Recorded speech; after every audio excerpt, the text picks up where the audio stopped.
आप सभी को नमस्कार है। आप लोग कैसे हैं? उम्मीद करते हैं आप लोग बहुत ही अच्छे होंगे, शानदार होंगे, जबरदस्त होंगे और रोज खुद से एक मॉक टेस्ट जरूर लगा रहे होंगे। तो आज हम लोग एनटीपीसी ग्रुप डी के लिए मॉक टेस्ट नंबर 27 करेंगे। तो आइए हम और आप मिलके आज के मॉक टेस्ट का आगाज करते हैं और शुरुआत भी करते हैं। पहला क्वेश्चन बहुत ही आसान, बहुत ही शानदार। जब तक स्टूडेंट आ रहे हैं तब तक आप इस क्वेश्चन को सॉल्व करिए। कम टाइम में सॉल्व करना है क्योंकि एडिशन है, हर एक स्टूडेंट कर लेगा। क्लास फर्स्ट का भी स्टूडेंट कर लेगा, ग्रेजुएशन का भी कर लेगा, पीएचडी का भी कर लेगा। लेकिन जो कंपटीशन का आप तैयारी कर रहे हैं उसमें इस क्वेश्चन को कम टाइम में सॉल्व करना है। कैसे करेंगे? आइए, इस टाइप के क्वेश्चन आपको एग्जाम में एक पैटर्न पे दिया रहता है, उस पैटर्न को पकड़ना है। पैटर्न क्या है? देखेंगे कि हर एक जगह पे 176 है, सेम डिजिट है। बोलेंगे हाँ सर हमको दिख रहा है। आगे क्या आपको दिख रहा है कि दशमलव का यहाँ पे एक डिजिट, यहाँ पे दो डिजिट है, यहाँ पे फिर दशमलव का तीन डिजिट है, यहाँ पे कितना है? चार डिजिट है। तो जब आपको दशमलव का एक डिजिट, दो डिजिट, तीन डिजिट, चार डिजिट, पांच डिजिट भी हो और सेम हो तो इसका एडिशन बहुत आसान होता है। हम कैसे एडिशन करेंगे? दशमलव के बाद जहाँ पे चार मैक्सिमम डिजिट होगा उस जगह को जाएंगे। हम बोलेंगे सर यहाँ पे दशमलव का चार डिजिट है, इसी को जोड़ना स्टार्ट करते हैं जिससे हमारा पूरा आंसर आ जाए। कैसे? देखो यूनिट डिजिट पे क्या है? 6, तो हमारा आएगा 6 हो जाएगा। फिर हम क्या करेंगे? नेक्स्ट बार जब यहाँ पे कौन सा टेंथ प्लेस पे कौन सा डिजिट आएगा उसके लिए हम क्या करेंगे? 6 में 7 को जोड़ेंगे तो 13 हो गया। 13 का 3 लिखेंगे, हासिल एक बचा। अब हमें क्या करना है? 7 तीसरे डिजिट को लिखने के लिए तीसरे पोजीशन तक आना पड़ेगा। 7 और 6 13, 13 और 1 14, हासिल हमारा एक था तो 15 हो गया। हासिल हमारा कितना बचा? एक बचा। मामला सेट है यहाँ तक। आगे देखेंगे, 6 और 7 13, 13 और 1 14, 14 प्लस 0 14, हासिल हमारा एक, तो हम यहाँ पे 5 लिख देंगे। हम देखें कि दशमलव के बाद चार डिजिट है तो यहाँ पे चार डिजिट आ गया तो यहाँ पे दशमलव चिपका देंगे। उधर से एक स्टूडेंट बोलेगा सर देखो ना 55 36 दशमलव के बाद एक ही ऑप्शन में है और वो ऑप्शन हमारा ए सही है। बाकी क्या करना? 195 तो हर एक जगह है तो जोड़ना नहीं है। आप चाहे तो जोड़ सकते हैं। हमारा हासिल एक बचा, ये हो गया, दो हो गया। 176 प्लस दो कितना हो गया? 178। और 178 प्लस 17 क्या हो गया? 195 हो गया। तो हमारा आंसर क्या हो गया? ऑप्शन ए बिल्कुल सही है। आइए अब नेक्स्ट क्वेश्चन पे चलते हैं। यहां से अपना स्टार्ट होता है। उम्मीद करते हैं वो क्वेश्चन भी आपके एग्जाम में पूछा जाता है तो आप उसको इतना ही जल्दी करेंगे जितना जल्दी आप करके अगले क्वेश्चन पे पहुंच जाए। आइए इस क्वेश्चन को पढ़ते हैं। क्वेश्चन में दिया है कि यदि 5 वर्ष के लिए निवेश की गई एक धनराशि पर प्रति वर्ष साधारण ब्याज प्रदान किया जाता है और 5 वर्ष की अवधि समाप्त होने के बाद परिपक्वता पर देय राशि 2340 होती है। हालांकि यदि धनराशि को केवल 2 वर्षों के लिए निवेश किया गया होता तो देय राशि कितना हो जाता? 2016 होती।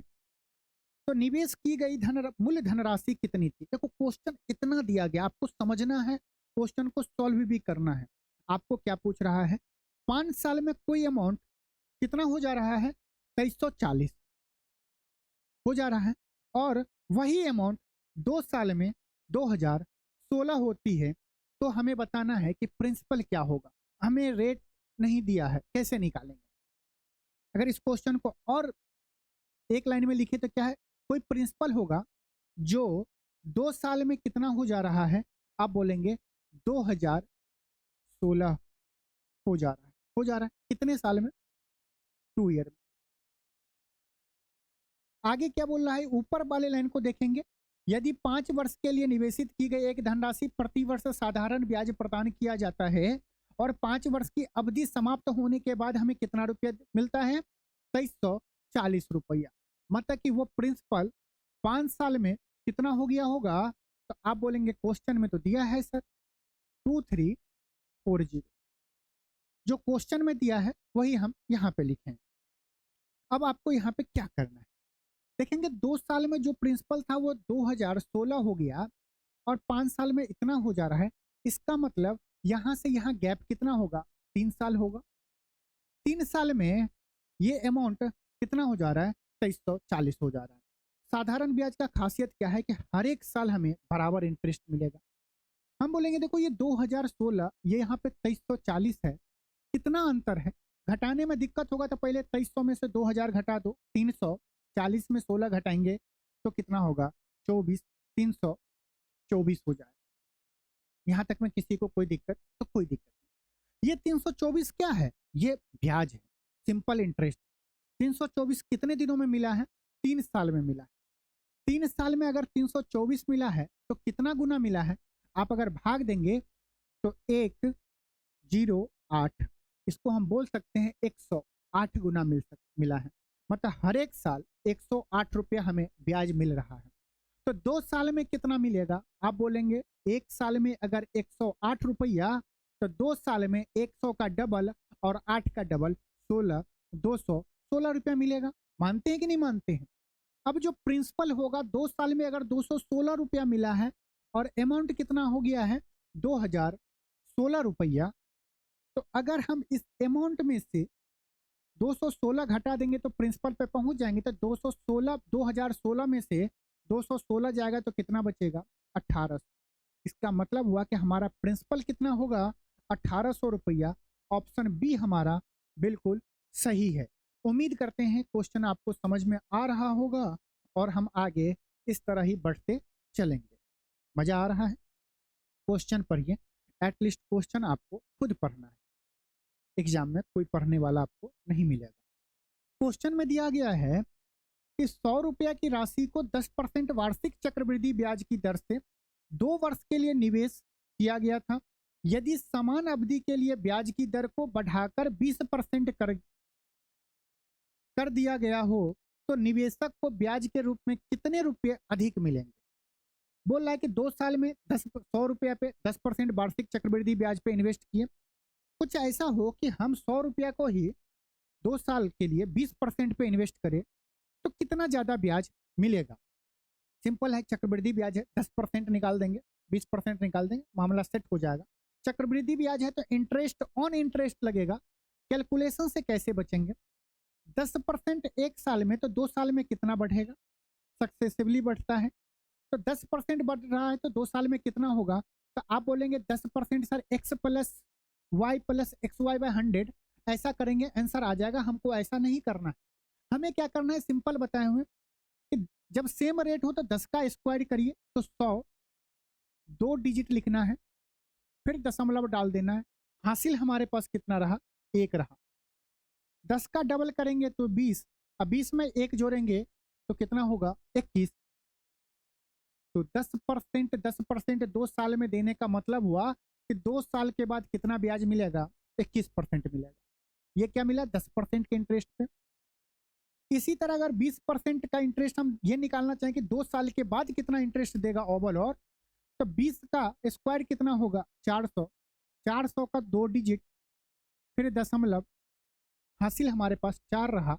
20 का 2 गुना 40, 40 में 4 जोड़ेंगे तो 44।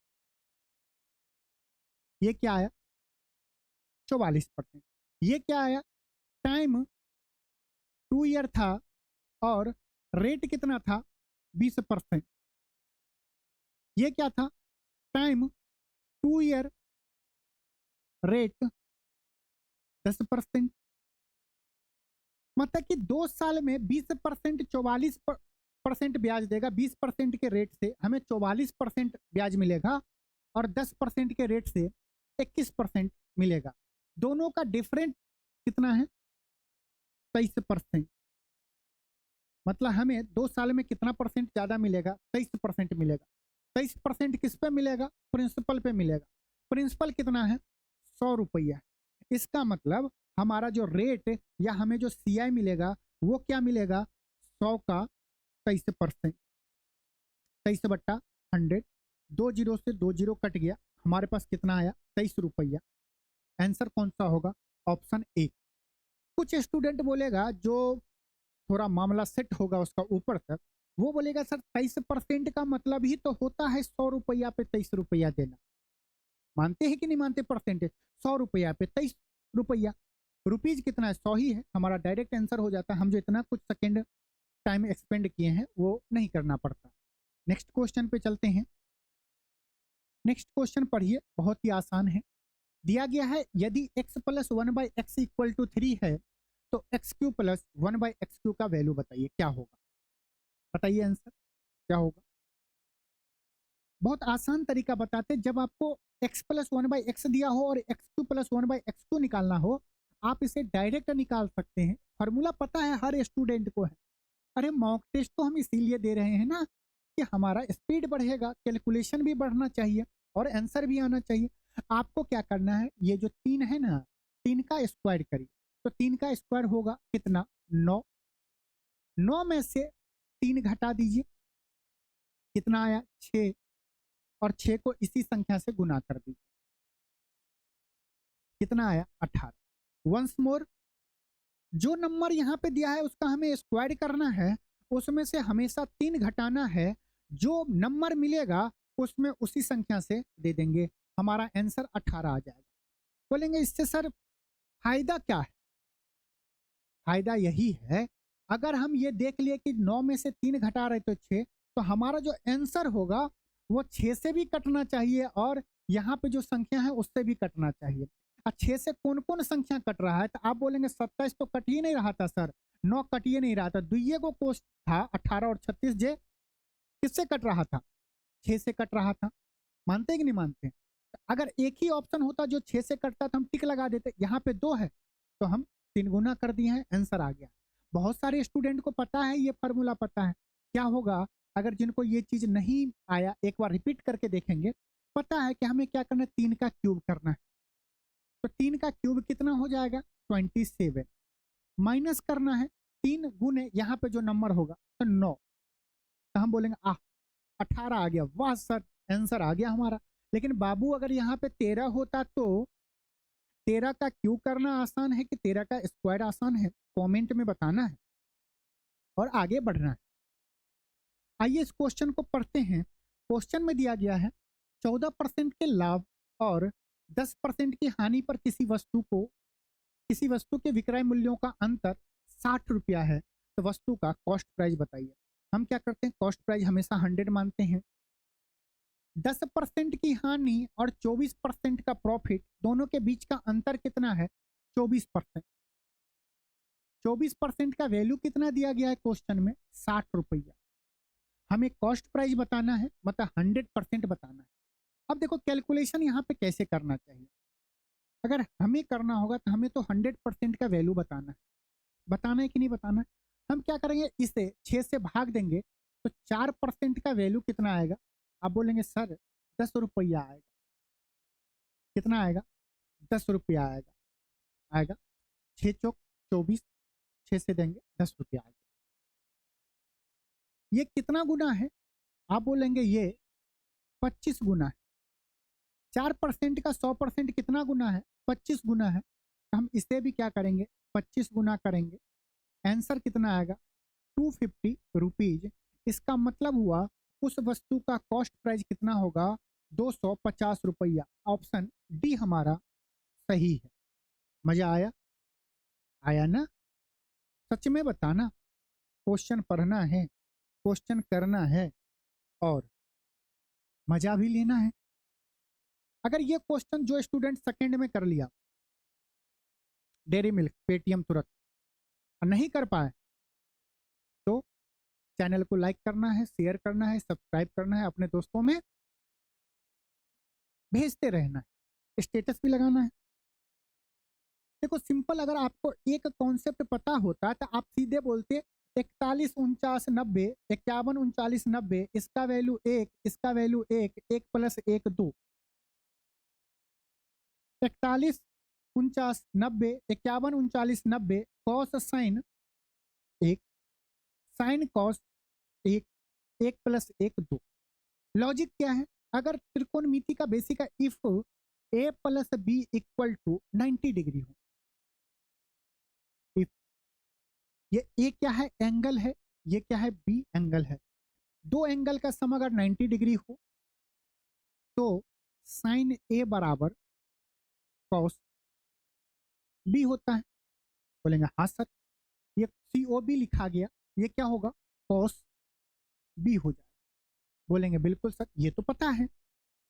अगर हम कॉस को इधर ले आए तो साइन ए बट्टा कॉस ए कितना हो जाएगा? आप बोलेंगे सर 1 होगा, कॉस बी है, साइन ए बट्टा कॉस बी कितना हो जाएगा? 1 हो जाएगा। कब? जब साइन के साथ जो एंगल होगा और जो कॉस के साथ एंगल होगा उस दोनों का सम 90 डिग्री होना चाहिए, तब 1 हो जाएगा। एक फार्मूला ये हो गया। और चुपके से यहाँ पे लिख लो sine A minus cos B equal to 0।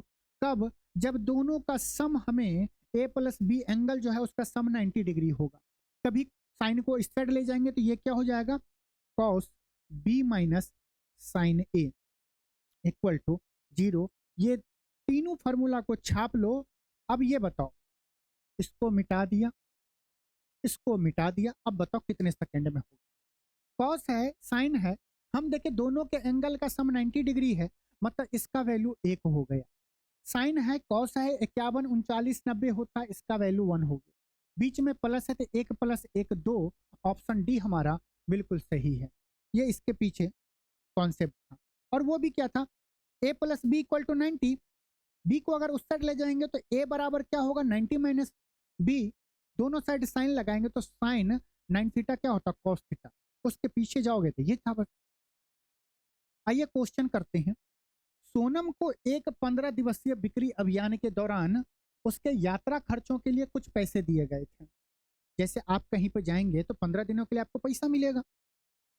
Goa नहीं जाना है, अभी रुको, पेपर दे दो। हालांकि उसे 9 दिन अधिक रुकना पड़ा और परिणाम स्वरूप उसके औसत दैनिक यात्रा भत्ते में 75 की कमी हो गई। आरंभ में उसके लिए कितनी राशि मंजूर की गई थी? बताइए। क्वेश्चन है, आप मान लीजिए गोवा गए 15 दिनों के लिए, गोवा के बीच पे मजा आने लगा, आप 9 दिन और रुक गए। यहाँ से तो लेके गए थे 15 दिन आराम से मजे लेंगे, इतना पैसा लेके जाएंगे, लेकिन 9 दिन जो आपको ज्यादा रुकना पड़ा, इसके चक्कर में आप जो जितना दिन 9 दिन रुकना, मतलब कि आप अब कितना दिन रुक गए हैं? 24 दिन। 24 दिन जो रुके हैं उसके कारण आप जो जितना रोज पैसा खर्च कर रहे थे उसमें रोज आपको 75 रुपया कम खर्च करना पड़ेगा। मतलब यही है क्वेश्चन। इसका मतलब अगर हम 9 दिन रुक रहे हैं, 9 दिन रुक रहे हैं, जिसके कारण हमें रोज कितना पैसा खर्च करना कम पड़ेगा? आप बोलेंगे टोटल तो हम 24 दिन रुके थे, तो टोटल 24 दिन रुके थे, उसमें हमें रोज 75 रुपया कम खर्च करना पड़ेगा, तभी हम 9 दिन आगे बढ़ सकते हैं। मानते हैं कि नहीं मानते हैं? ये इक्वल होगा, 9 दिन का जो रुपया खर्च होगा वो 24 गुने 75 हो जाएगा। यही होगा, 9 5 24, ठीक है, 75 हो गया। हम यहाँ से, हमसे पूछा जा रहा है कि 15 दिन में ये बताए कि कितना रुपया वो लेके गई होगी। 9 दिन में इतना रुपया, तो 15 दिन में कितना? हम क्या करेंगे, यहाँ से 3 दिन का निकाल लेंगे। 3 दिन का क्या होगा? ये 3 इसको काटेगा, 8 3 24 होगा, गुने 75। 3 दिन में इतना रुपया, तो 15 दिन में कितना? गुना 5, तो 15, इधर भी गुना 5 करेंगे। इसका मतलब अब 15 दिन में कितना खर्च होगा, कितना रुपया लेके कौन गया था? सोनम गई थी ना। सोनम बेवफा नहीं है।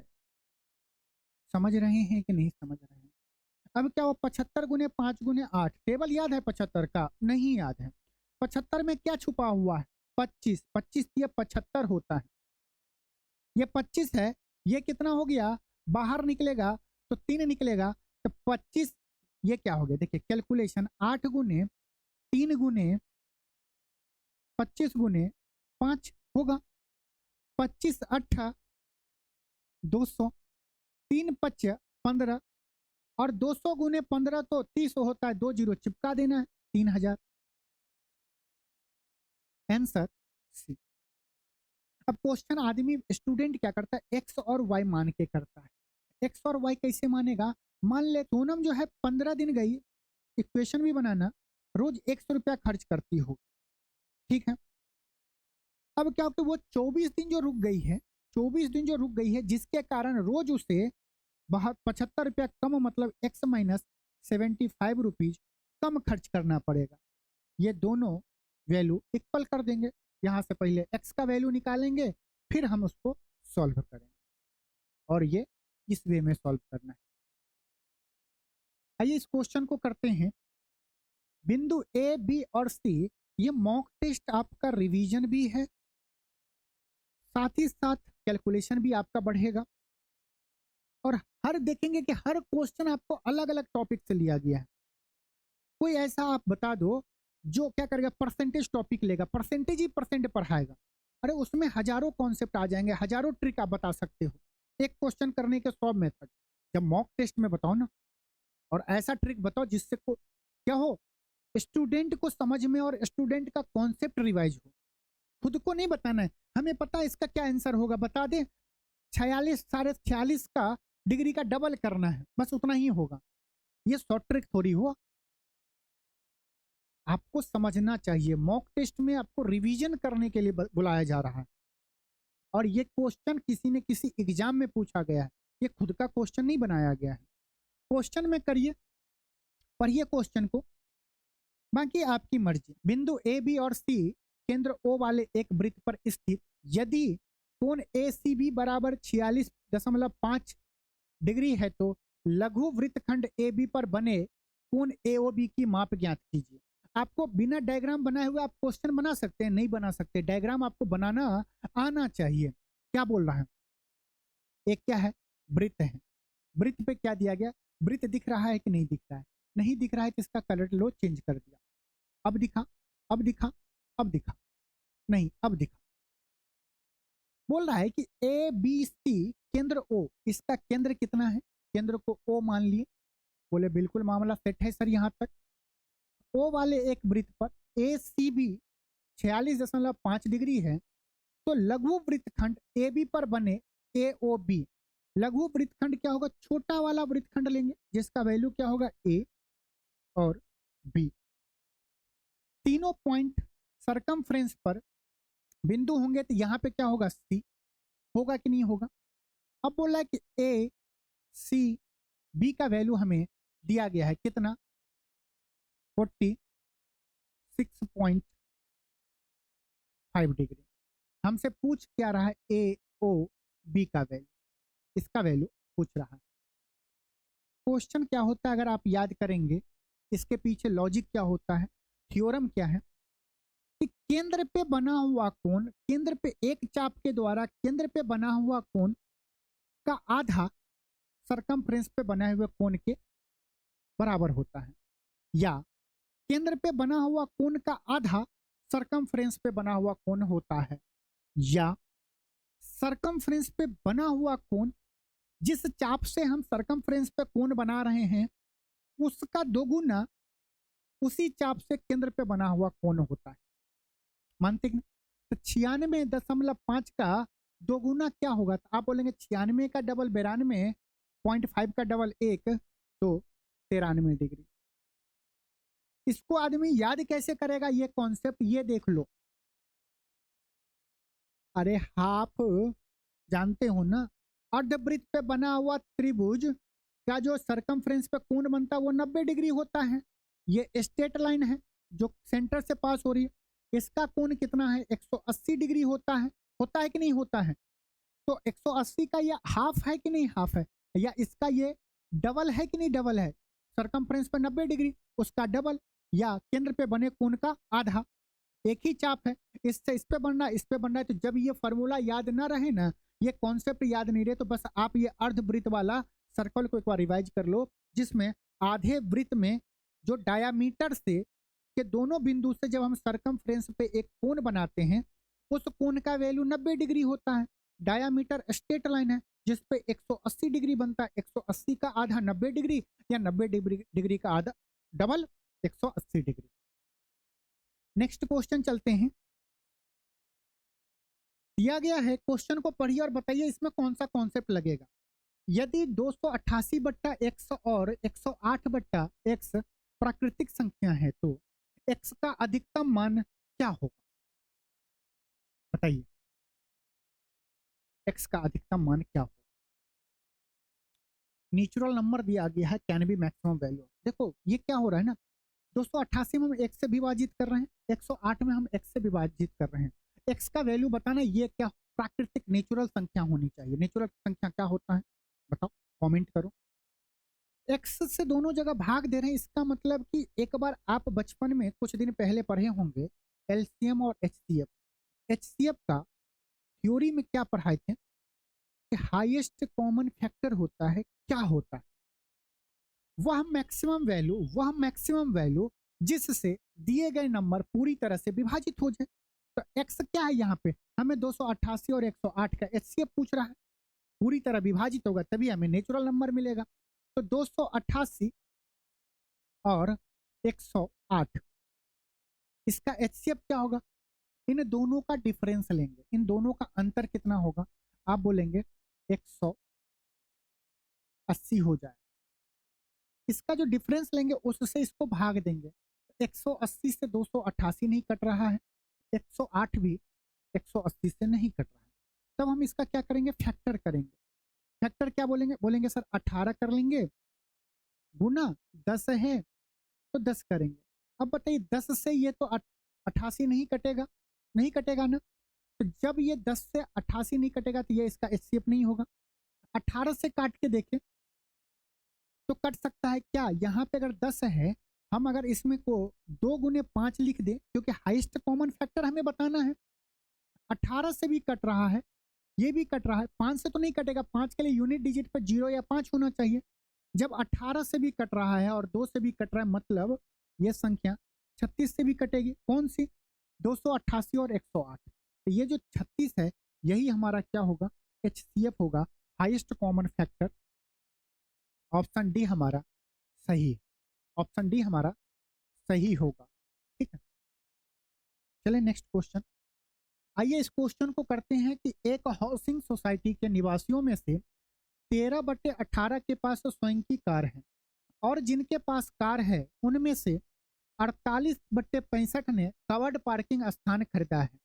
यदि 136 निवासी खुले में गाड़ी पार्क करते हैं तो सोसाइटी में कुल कितने निवासी थे। मान लेते हैं कि सोसाइटी में क्या है, कुल 13/18, मतलब कि टोटल सोसाइटी में 18 घर होंगे, उसमें से 13 के पास क्या होगा, कार होगा। जब तक कार नहीं तब तक प्यार नहीं, जन्नत 2 का डायलॉग है कि जन्नत 1 का। जितने 13 लोग के पास कार है उसमें से 48/65 ने क्या किया है, कवर्ड पार्किंग स्थान खरीदा है। मतलब अगर टोटल 65 होगा तो उसमें से 48 का कवर्ड पार्किंग होगा। तो कितने आदमी का कवर्ड पार्किंग नहीं होगा, 17/65। फिर से समझे, 13 आदमी के पास कार है, किसमें से, टोटल 18 लोगों में से 13 के पास कार है। टोटल 13 में के पास कार है जिसमें क्वेश्चन में दिया गया, तो उन 13 आदमी के पास जो कार है उसके 48/65 क्या किए, कवर्ड किए, कवर्ड पार्किंग खरीदे। मतलब 65 लोग होंगे, उसमें से 48 ने कवर्ड खरीदा है, कवर्ड पार्किंग है।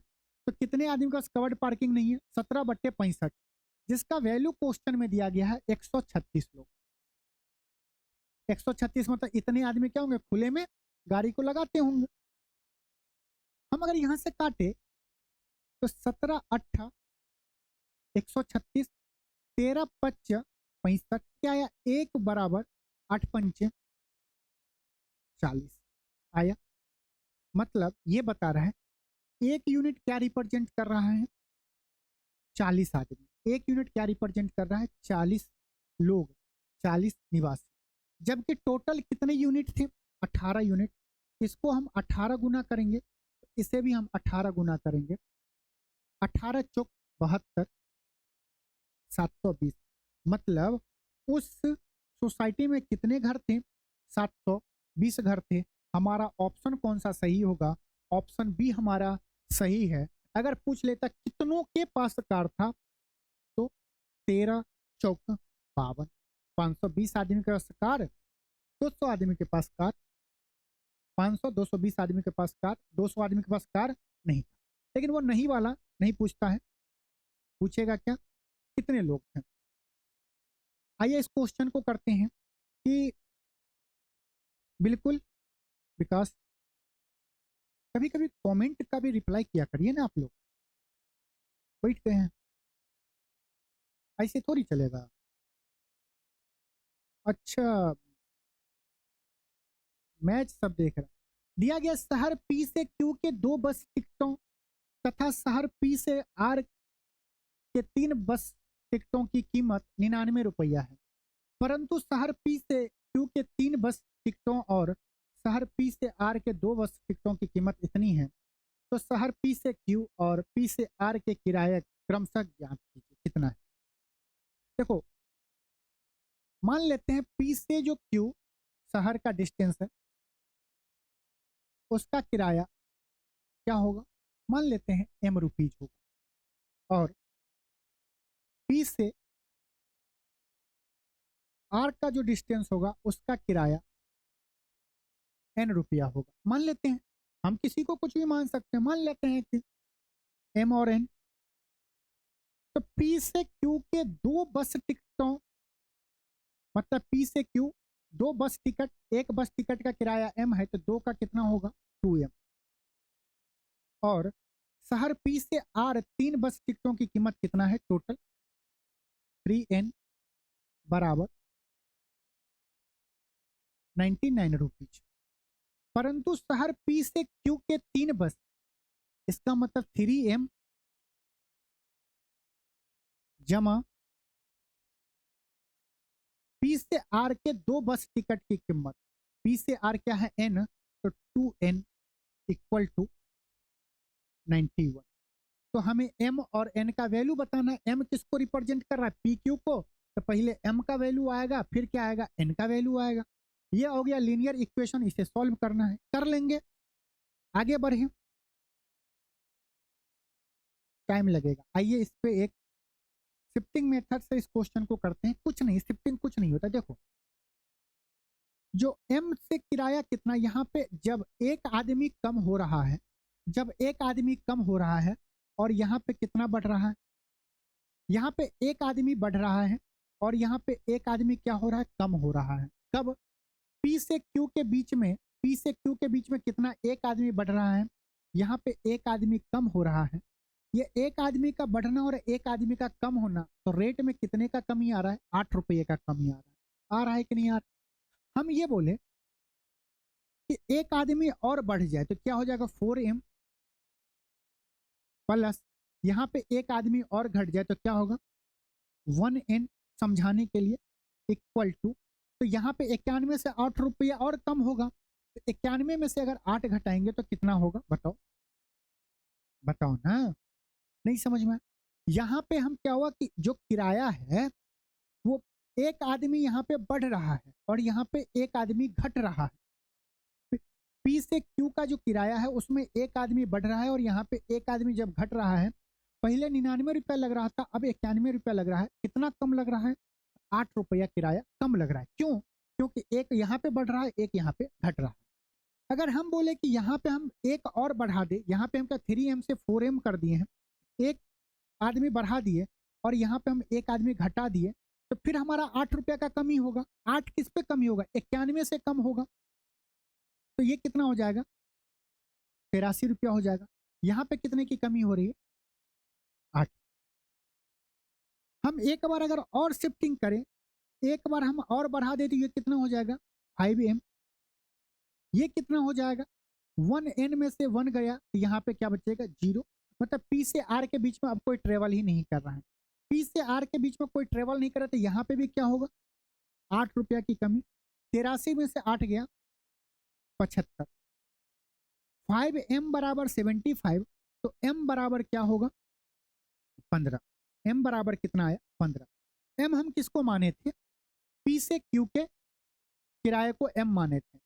पी से क्यू कितना है 15, एक ही ऑप्शन में है, 2 ऑप्शन में है, लेकिन हमें क्रमशः बताना तो पहले पी क्यू का होगा। आप इस क्वेश्चन को जल्दी कर सकते थे, हम देख लिए कि एक की कमी हो रही तो 8, तो सीधा हम क्या करते, सीधा 2 घटा देते तो 16 माइनस कर देते, 91 में से 16 जाता तो 75, और यहाँ पे 2 जोड़ देते तो 3 + 2 5, 5m का वैल्यू 75। अब m का वैल्यू 15 चला गया तो एक बार और शिफ्टिंग लगा लीजिए, और नहीं तो m का वैल्यू किसी में रख दीजिए और n का वैल्यू निकाल लीजिए। मान लीजिए हम इसमें रखेंगे तो ये क्या होगा 3n इक्वल टू 99 माइनस 15 दूनी 30, यही होगा 15 दूनी 30, 99 में से 30 गया तो कितना बच्चा 69, 69/3 का पहाड़ा याद है 23 का, 23 तिया 69। कौन सा ऑप्शन होगा? पहले 15 फिर शीर्षक, पहले 15 पी से क्यू का बीच का है और इधर कितना है 23 है। उम्मीद करते हैं एक बार फिर से रिवाइज करके देखिएगा, पीछे बैक करिएगा और एक बार देख लीजिएगा तो शिफ्टिंग आ जाएगा। बाद में कि जिनको ये नहीं समझ में तो हमारा क्या, वही करो, लीनियर इक्वेशन काटो पीटो और सॉल्व करो, आ जाएगा आंसर। एक आदमी के दैनिक कार्य घंटों में 35% की वृद्धि होती है और उसके प्रति मजदूरी में 25% की कमी होती है। उसकी दैनिक आय में होने वाले प्रतिशत वृद्धि ज्ञात कीजिए। देखिए इनकम में क्या हो रहा है, घंटे के बढ़ने के कारण उसका इनकम बढ़ेगा, लेकिन प्रति घंटे अगर मजदूरी में 25% की कमी हो रही है तो उसके कारण भी उसका रेट क्या होगा, इनकम कम होगा। हम बस इतना बताने कि आपको पकड़ने के क्या इसमें सक्सेसिव लग सकता है, बिल्कुल लगेगा। सक्सेसिव का फॉर्मूला क्या होता है, x plus y plus x y by 100। यहाँ पे 35% की वृद्धि मतलब कि 35, 25% की कमी मतलब कि 25, प्लस इंटू माइनस माइनस, ये क्या होगा 35 इंटू 25 डिवाइड बाई 100% होगा। 35 में से 25 जाएगा 10, माइनस 35 गुने 25 का टेबल याद है? नहीं याद है? गुना करना है 2 डिजिट में, नहीं करना है। यहाँ पे 3 ऑड है, 2 क्या है इवन है, यूनिट डिजिट क्या है 5 है। जब ऑड और इवन यूनिट डिजिट पे 5 5 हो तो लास्ट का 2 डिजिट 75 होगा। 3 गुने 2 6, 3 प्लस 2 जोड़ेंगे तो 5, 5 का आधा 2.5 होता है, तो 0.5 को हटा दो, 6 प्लस 2 8। 100 नीचे है, भाग 100 से भाग देंगे तो दशमलव का 2 डिजिट। 10 में से 8.75 घटाएंगे, इतना परसेंट उसको क्या होगा, वृद्धि होगा। ये आ गया 1.25%। हमारा आंसर क्या होगा 1.25, बिल्कुल सही है। नेक्स्ट क्वेश्चन चलते हैं, आइए इस क्वेश्चन को करते हैं कि एक बहुभुज में अंतः कोणों का योग बहिष्कोण के योग का 3 गुना है। The sum of interior angle is triple the sum of the exterior angle. Interior और एक्सटीरियर, अंतः कोण का योग इतना, बहिष्कोण के योग के 3 गुना। मतलब मान लीजिए एक्सटीरियर एंगल 1 यूनिट होगा, इंटीरियर कितना होगा 3 होगा। ये क्या है, एंगल का रेशियो दिया गया है, और जो एंगल का रेशियो होगा वही साइड का रेशियो होगा। और हम बार बार बोलते हैं जब आप इसको सॉल्व करने जाएंगे टाइम बर्बाद होगा, आंसर वही आएगा। आपको हमेशा क्या करना था कि एक्सटीरियर को 2 बनाना रहता है, एक को 2 बनाने के लिए 2 से गुना करना पड़ेगा तो ये 2 होगा। ये क्या है, रेशियो में है तो इससे भी हमें 2 गुना करना पड़ेगा, तो 3 का डबल कितना हो जाएगा 6, 6 और 2 को जोड़ देंगे तो 8। तो उस बहुभुज के टोटल भुजाएं कितने होंगे 8। बस इतना ही आपको करना है। एक्सटीरियर एंगल को, एक्सटीरियर एंगल हो या साइड रेशियो दिया गया हो, बस उसे आपको 2 बनाना है, किसी भी तरह 2 बनाइए और आंसर पाइए। दिया गया एक आदमी 11 आवर में एक यात्रा पूरी करता है। वह यात्रा के पहले आधे भाग में 25 किलोमीटर प्रति घंटा की चाल से और दूसरे भाग में 30 किलोमीटर प्रति घंटा की चाल से यात्रा करता है, तो यात्रा की कुल दूरी ज्ञात कीजिए। अगर आप गौर से देखेंगे तो हम आपको बार बार बताएंगे कि पहले आधे भाग और दूसरे आधे भाग का डिस्टेंस क्या है, सेम है। यहाँ पे भी जितना डिस्टेंस ट्रेवल करेगा उतना ही यहाँ ट्रेवल करेगा।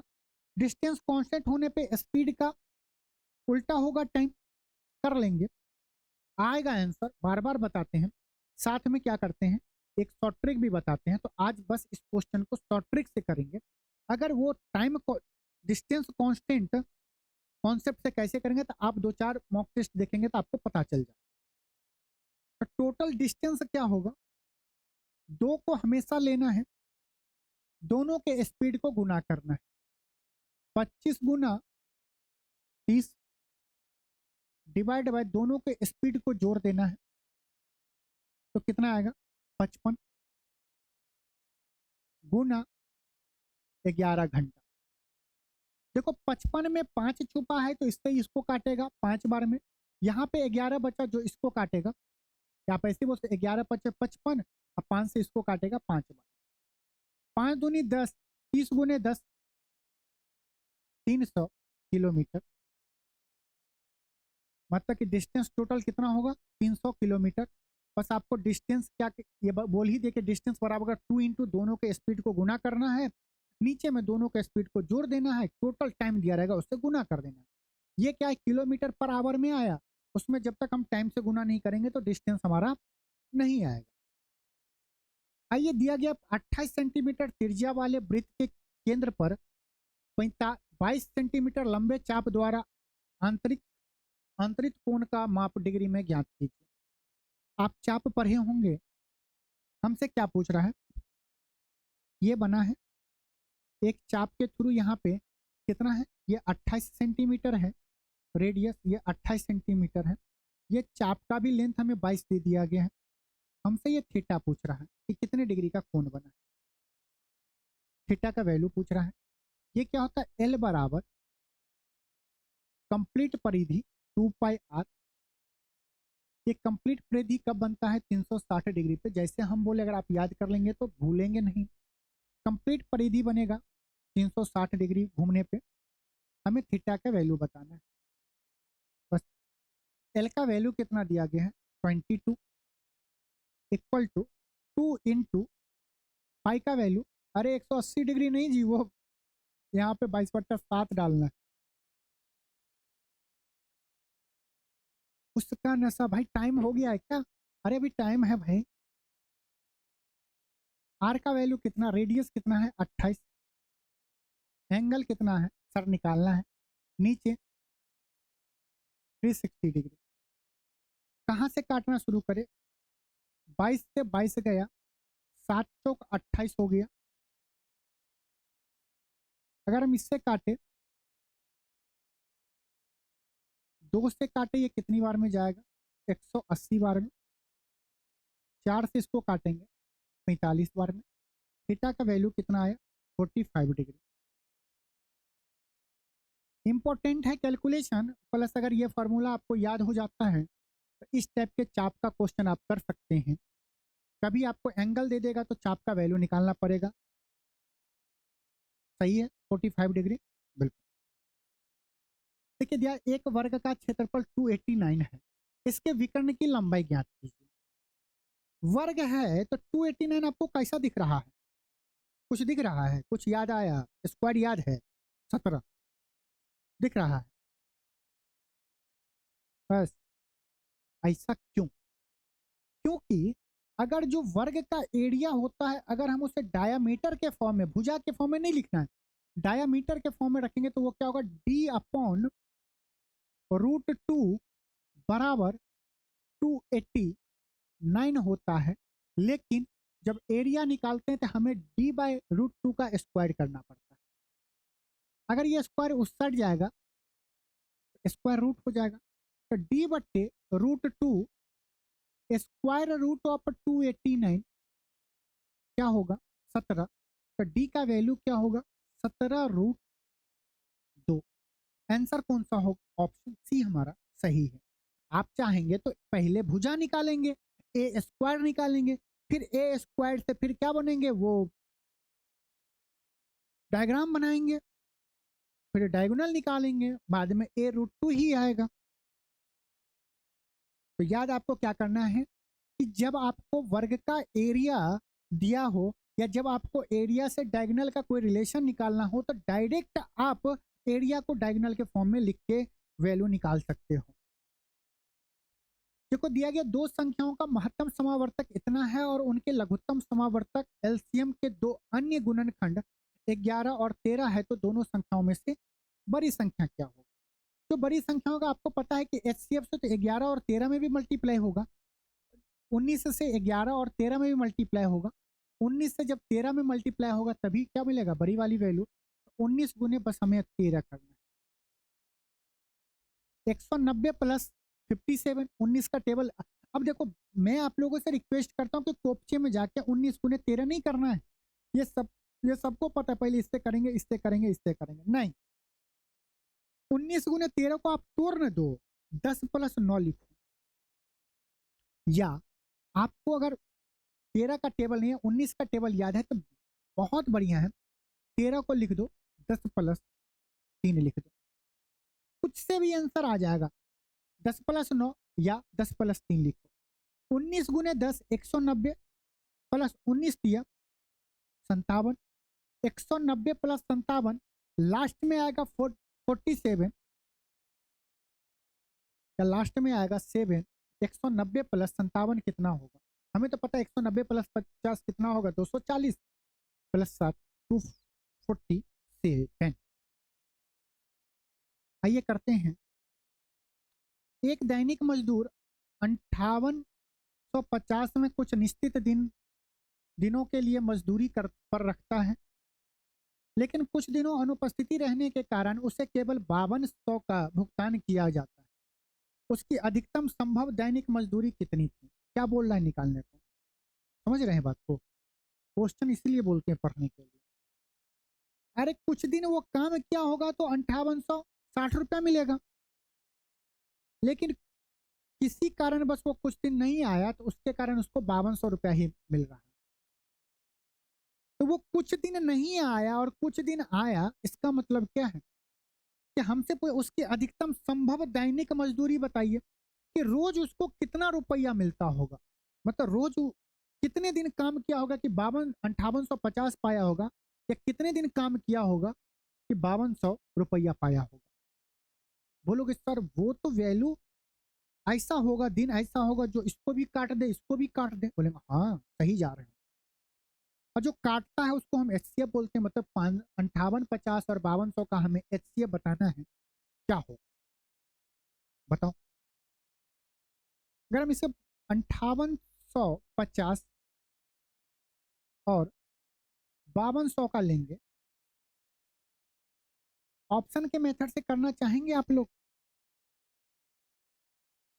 नहीं, इसी से करेंगे। इस दोनों का अंतर लेंगे, 650 आया।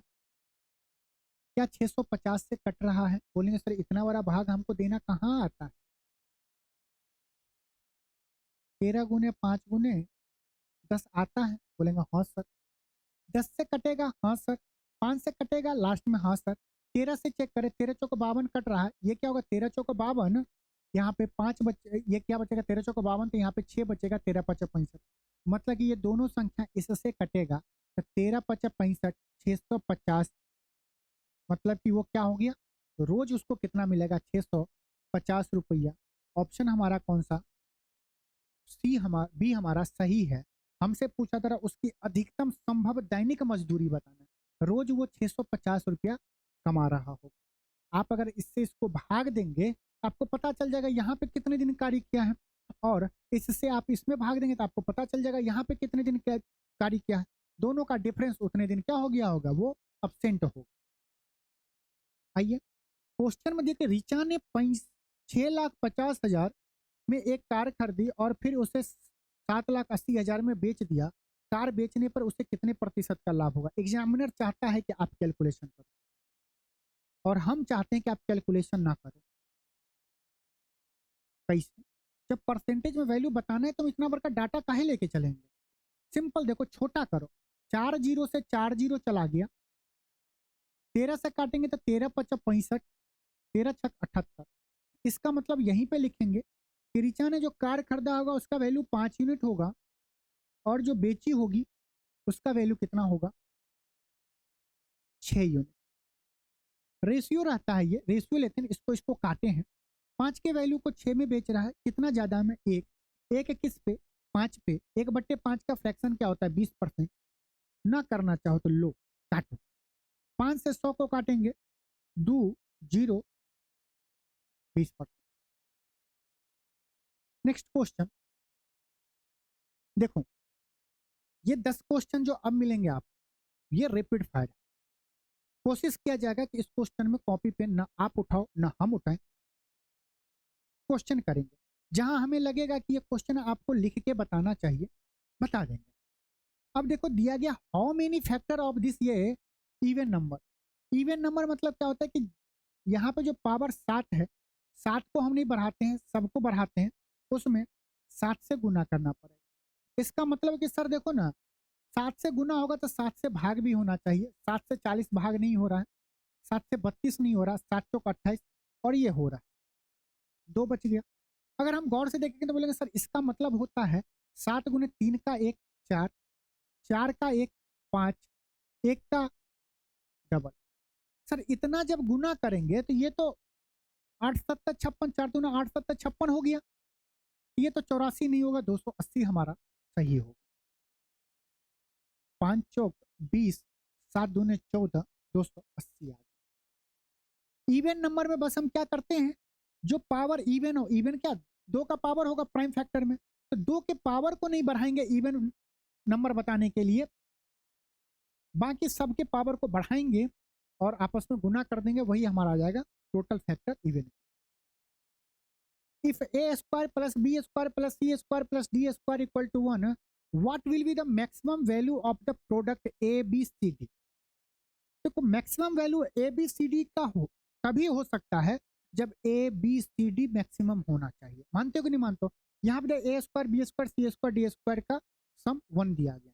इसका मतलब कि मैक्सिमम तभी होगा जब ए बी सी सब क्या होंगे, आपस में बराबर होंगे, तभी तो मैक्सिमम होगा। मतलब ए स्क्वायर का वैल्यू ए के पावर ए स्क्वायर कितना आंसर हो जाएगा यहाँ पे, बोलेंगे सर ए का वैल्यू 1/2 तो 1/16 आंसर होगा। एक बार करके देखते हैं। हम क्या बोले, मैक्सिमम वैल्यू होने के लिए A equal to B equal to C equal to D होना चाहिए, तभी ए गुने बी गुने सी गुने डी क्या होगा, मैक्सिमम होगा। जब हम ए बराबर बी बराबर सी बराबर डी लिखेंगे तो यहाँ पे हर एक जगह पे ए रखेंगे, ए स्क्वायर बी के जगह पे, ए स्क्वायर सी के जगह पर, डी के जगह पे, ये क्या होगा 4 ए स्क्वायर बराबर 1 होगा। यहाँ से ए स्क्वायर बराबर क्या होगा 1/4। अब पहले आदमी क्या करेगा, पहले ए का वैल्यू निकालेगा, ना जी ना। जब ए बी सी डी बराबर है तो हम क्या बोल सकते हैं, ए का पावर हमें 4 बताना है, स्क्वायर का एक बार और स्क्वायर कर देंगे तो ए का पावर 4, ये क्या होगा 1 का पावर बट्टा 16, 4 का स्क्वायर 16, हमारा डी ऑप्शन सही है। नेक्स्ट क्वेश्चन,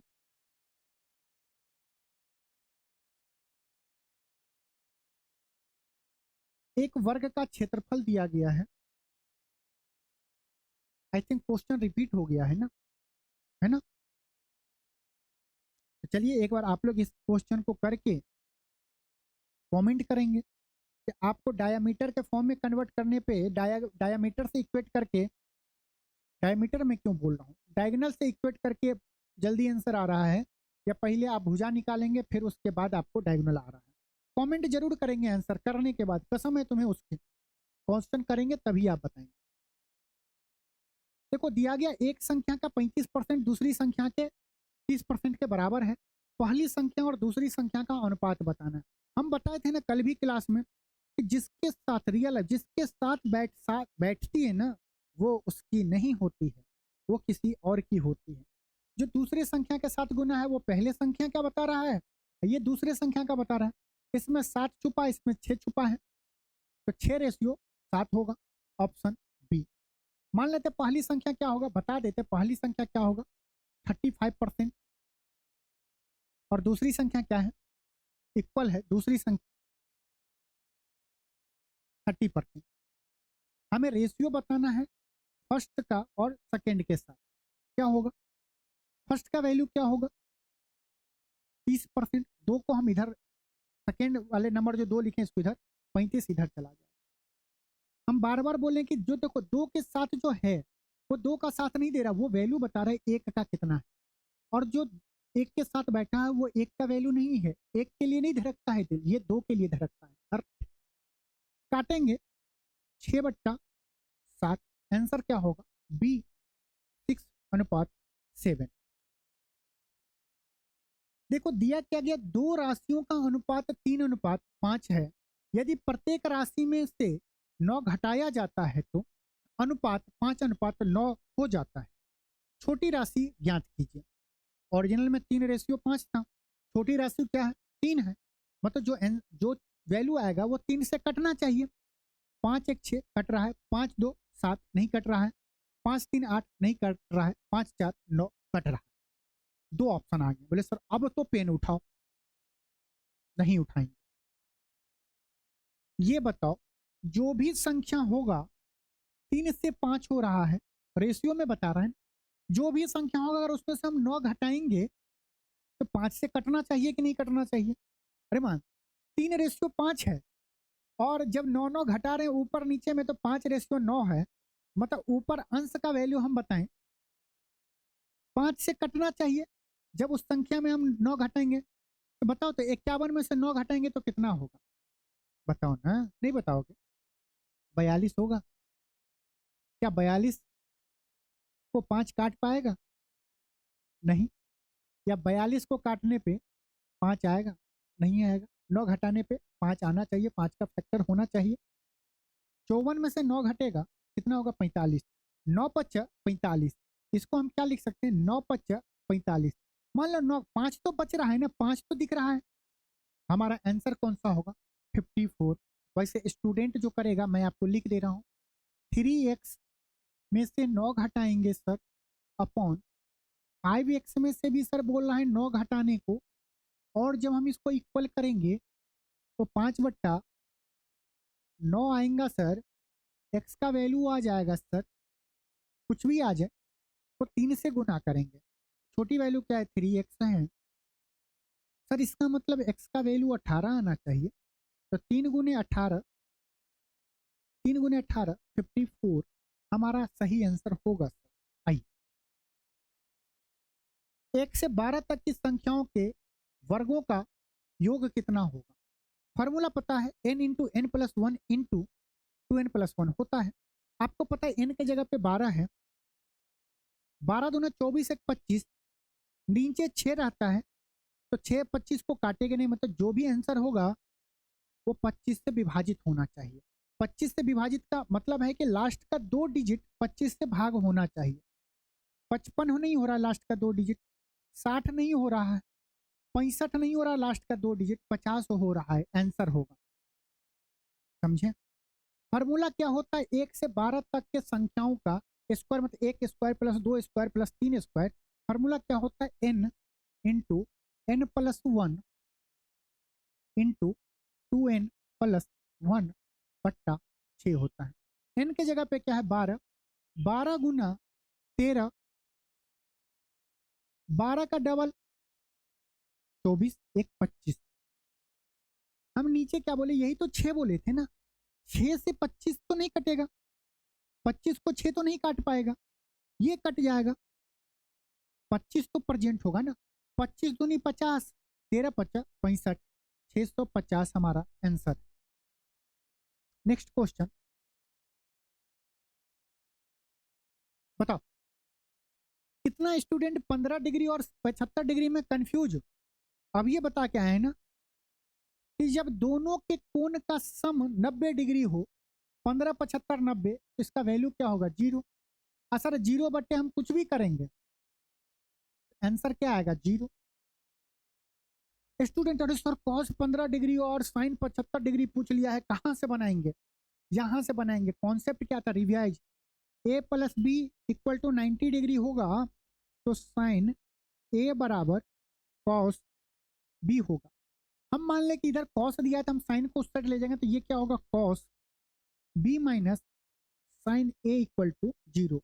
ये कब होगा? जब दोनों एंगल का सम 90 डिग्री होना चाहिए। 75 15 90 होता है, ऊपर 0 है नीचे कुछ भी हो, x y z Ram Mohan Shyam, 0 answer आएगा।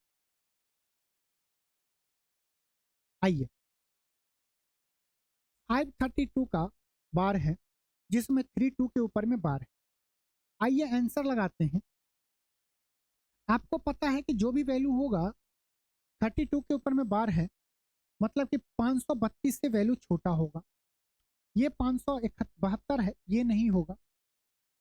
ये 537 है, ये नहीं होगा। अगर आप गौर से देखेंगे तो यहाँ पे 532 में से 5 घटेगा, बस 5 ही घटेगा ना, तो क्या आएगा? ऊपर में ऑड नंबर आएगा, तो नीचे भी 0 होना चाहिए, तो ये नहीं होगा। ऑप्शन ए हमारा बी सही है।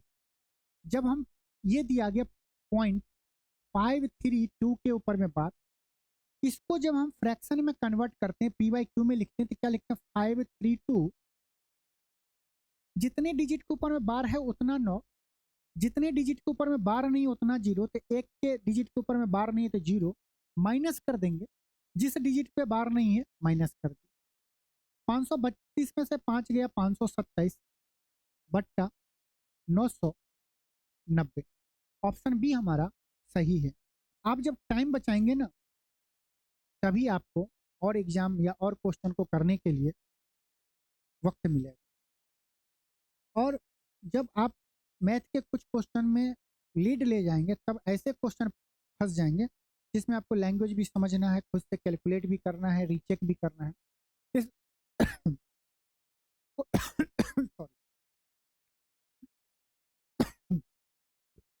क्वेश्चन में दिया गया है, बिल्कुल, एक स्कूटर चालक 50 किलोमीटर प्रति घंटा की चाल से यात्रा कर रहा है, वह 2.5 घंटा में कितना दूरी तय करेगा। कितना स्टूडेंट सर, ये 2.5 घंटा दिया हुआ है। 50 किलोमीटर प्रति घंटा का स्पीड मतलब क्या होता है, 1 घंटा में 50 किलोमीटर, 1 घंटा में 50 किलोमीटर, तो 2 घंटा में कितना, 100 किलोमीटर, 100 किलोमीटर। 1 घंटा में 50 किलोमीटर, तो आधे घंटे में कितना, बोलो, 25 किलोमीटर।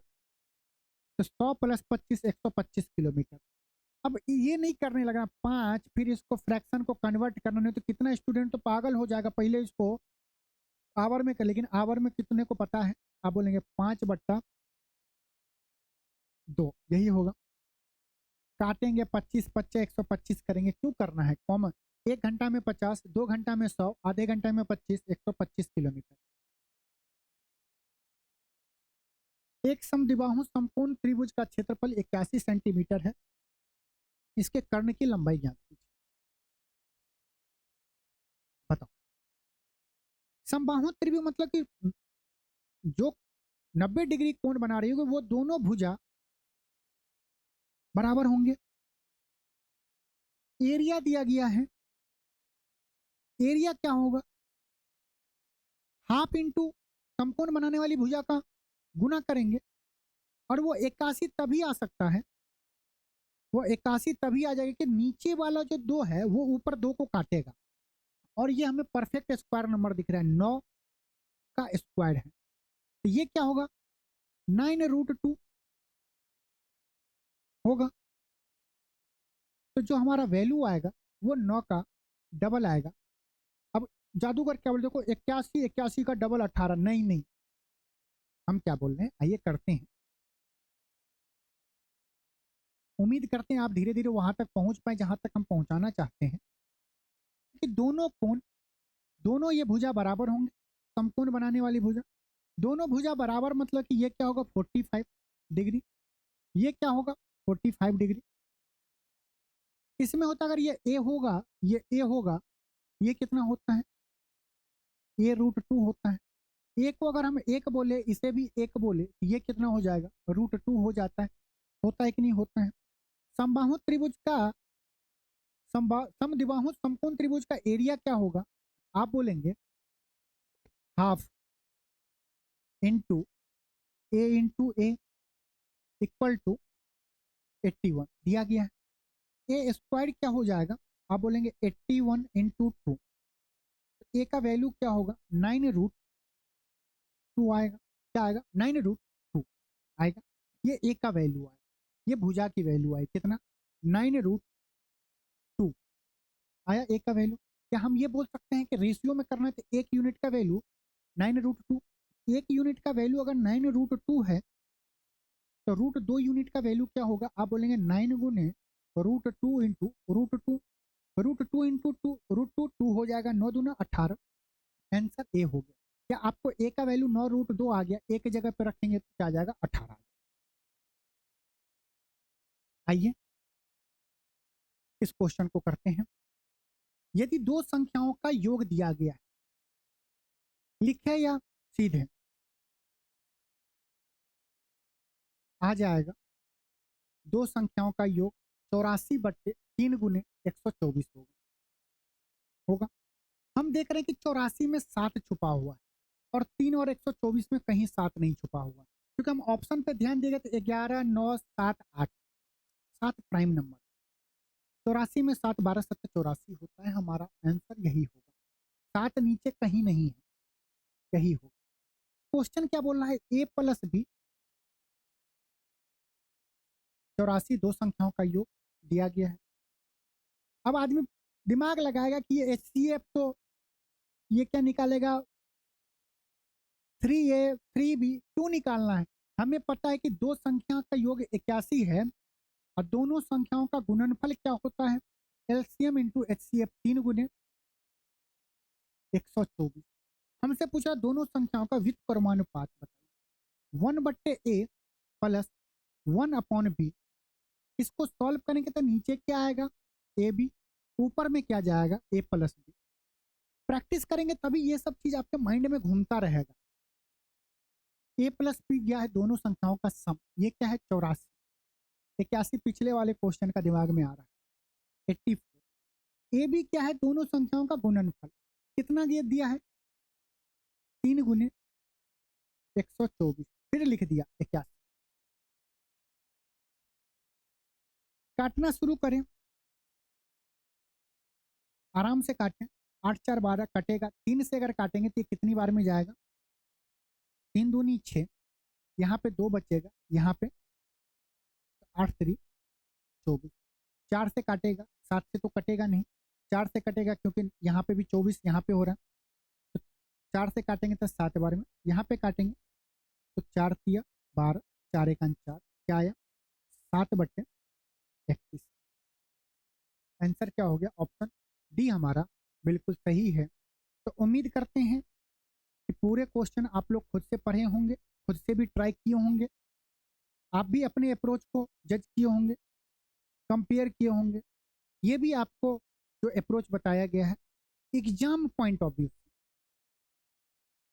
आप बहुत कुछ सीखे भी होंगे, आगे और सीखते जाएंगे और इसी तरह का मॉक टेस्ट आपके लिए हम लाएंगे कंटिन्यू। बस आपको क्या करना है कि रोज 30 क्वेश्चन जो आपको बोर्ड पे मैंने कराया है वो 30 के 30 क्वेश्चन को आपको खुद से भी करना है। तो चलिए मिलते हैं नेक्स्ट मॉक टेस्ट में, तब तक आप लोग अपना ख्याल रखिएगा, रोज मॉक टेस्ट जरूर दीजिएगा। चलिए नमस्कार, जय हिंद और गुड नाइट।